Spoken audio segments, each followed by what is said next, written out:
daming itlog. Hindi ko naman ibon.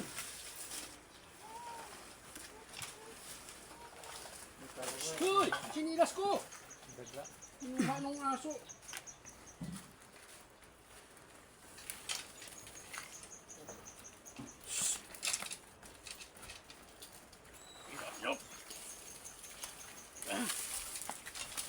Yan! Oh, ang dami na nag-itlog na ibon, oh.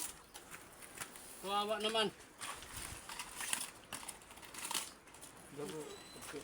Ah, yung basag ng itlog. Magulang yan. Ha? Ayan, 2 buwig na mga kalahi, oh. May pambili na kami ng isda, ng ulam. Hanggang sa muli, thank you for watching.